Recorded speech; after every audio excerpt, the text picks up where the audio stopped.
The sun, over the sprawling military cantonment, was a brutal, unforgiving white disk, baking the red earth until it cracked and turned to dust.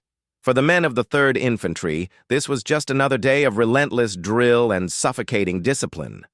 But for Lance Corporal Karan Mala, a young soldier serving in the elite ceremonial unit, the unit tasked with guarding the highest offices in the land, this particular morning was the worst of his life. Just 2 hours prior, Karan had been standing ramrod straight outside the officer's mess, his uniform pristine, his rifle polished to a mirror shine. He was a Royal Guard, a position of immense prestige. It meant years of brutal training, of learning to stand so still that birds would sometimes land on your shoulders, of enduring the silent scrutiny of senior officers. His father, a retired soldier living in a small village in the foothills, had wept with pride when Karen got the posting. Now that pride was a distant, painful memory. He was kneeling in the middle of the parade ground, the sharp red gravel digging into his knees through his cotton trousers. His wrists were bound behind his back with a thick, coarse rope, the kind used to tether artillery pieces during transport. The rope burned his skin every time he shifted, which wasn't often.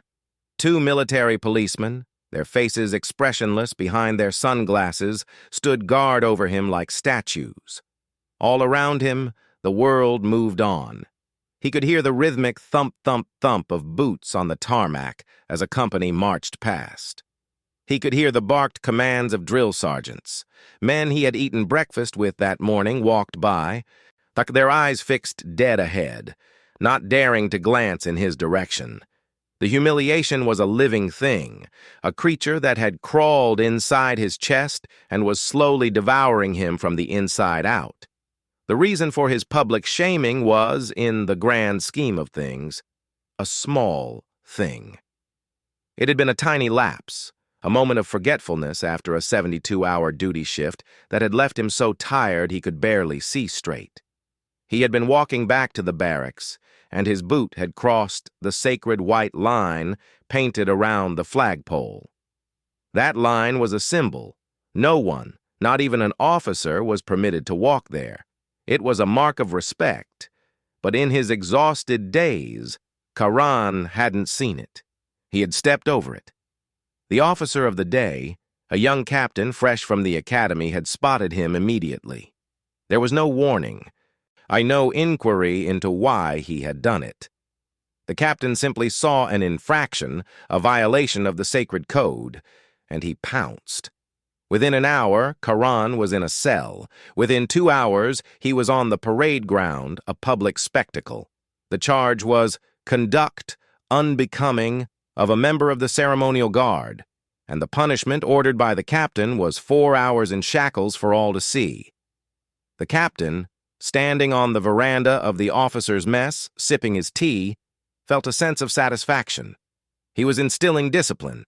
Karan's mind was a storm of conflicting emotions.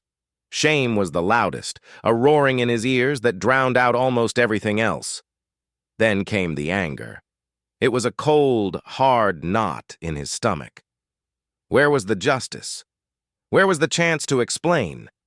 He thought of his father and his eyes burned, but he refused to cry. As a Royal Guard does not cry. He stared at the gravel, watching the ants scurry about their business, free in their tiny, insignificant lives. He had never felt so utterly alone, so completely stripped of his dignity.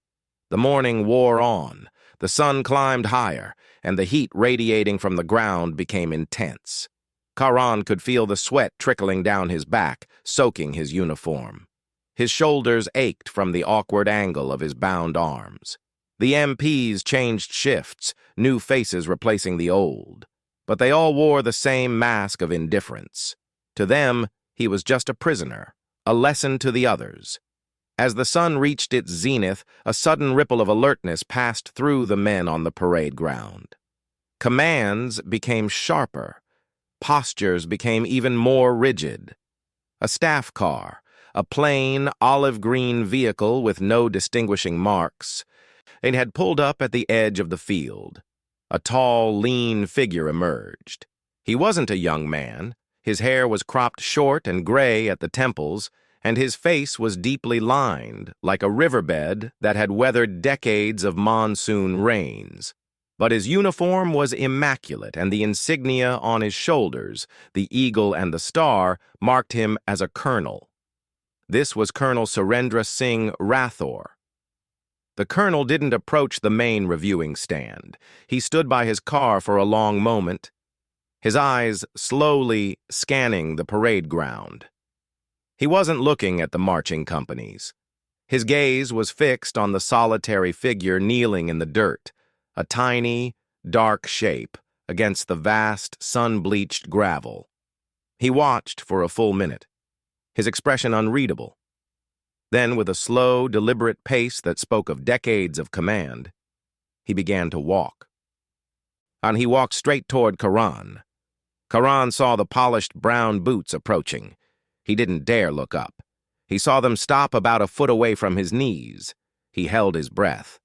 The entire parade ground seemed to fall silent. The only sound was the distant, incessant buzz of cicadas. "Look at me," a voice commanded. It was a deep voice, not loud, but it carried the weight of absolute authority. It was the kind of voice that expected to be obeyed instantly. Karan slowly lifted his head. He looked up into the colonel's face. The colonel's eyes were not angry. They were not kind. They were simply searching. They were looking at Karan, not at a prisoner, but at a man. "What is your name, soldier?" the colonel asked. "Lance Corporal Karan Mala, sir," Karan stammered, his voice hoarse from the heat and lack of water. The colonel nodded slowly. He then turned his gaze to the two MPs. "Cut him loose," he ordered. The MPs hesitated for a fraction of a second, their eyes darting toward the officers' mess, where the captain was now standing, watching the scene unfold. But the colonel's order overrode any other authority.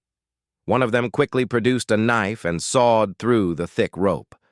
Karan's arms fell limply to his sides, the blood rushing back into his hands with a painful prickling sensation. He wanted to rub his wrists, but he didn't dare move. "Stand up," the colonel said. Karan struggled to his feet. His knees screamed in protest, and for a moment he swayed, dizzy from the heat.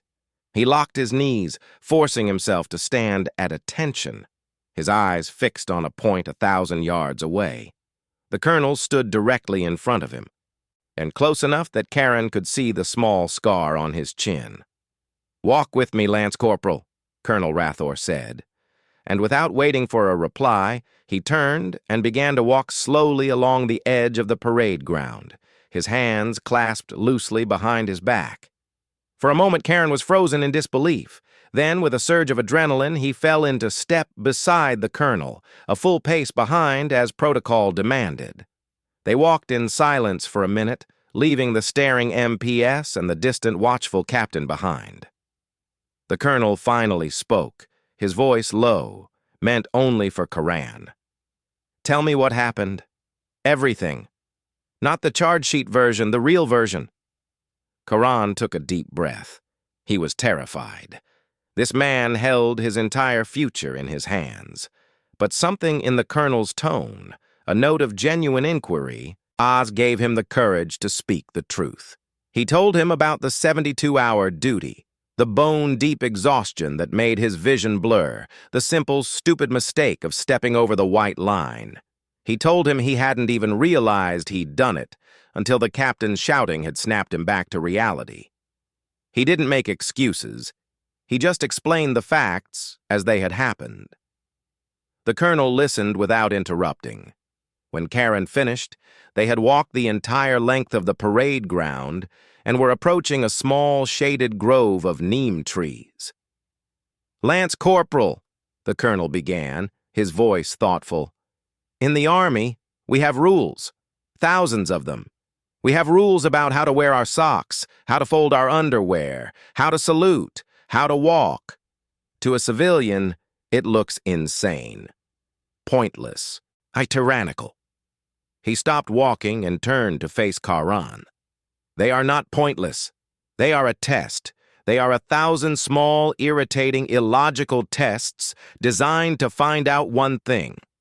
Will you obey even when it doesn't make sense? Will you follow the order even when you are tired, hungry, and no one is watching? Because on a battlefield, in the smoke and the chaos and the fear, that is the only thing that will save your life and the lives of your brothers. Obedience becomes instinct. Discipline becomes breath. He paused, letting his words sink in. Your captain, he continued, his voice hardening slightly. He understands the letter of the law. He saw you fail one of these small tests. And in his mind, the punishment for failure must be public, must be severe, to reinforce the lesson for everyone else. He is not entirely wrong. The discipline he is trying to enforce is the bedrock of our service. Karan's heart sank. So the colonel agreed with the captain. But, the colonel said, and the word hung in the air like a bell toll, he forgot the most important part. He forgot to look at the man who failed the test. He punished a body, but he didn't see a human being. He saw a violation, not a soldier who had given 72 hours of his life without complaint until his body gave out. The colonel's eyes bore into Karan's. Punishment without understanding is not discipline. It is brutality. And brutality destroys a man's spirit. It breeds resentment, not loyalty. It breaks the very bond of trust that an army is built upon.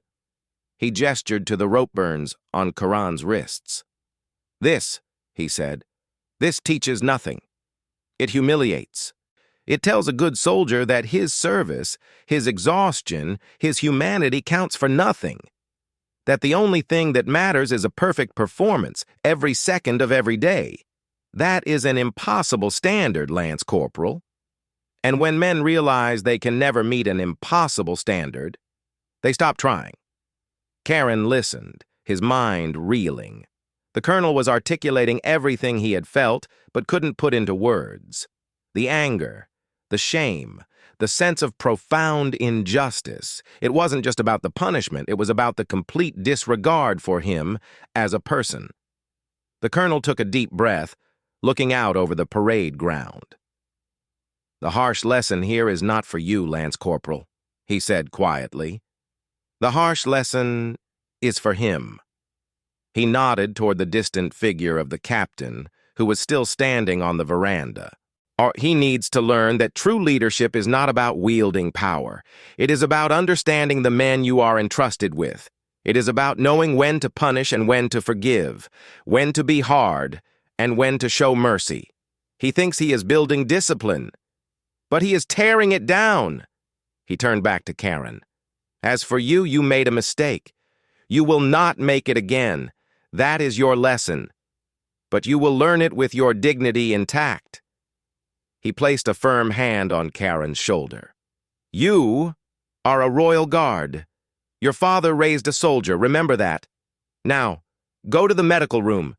Get your wrists treated, then get some food and rest. That is an order. Karen felt a lump in his throat so large he couldn't speak.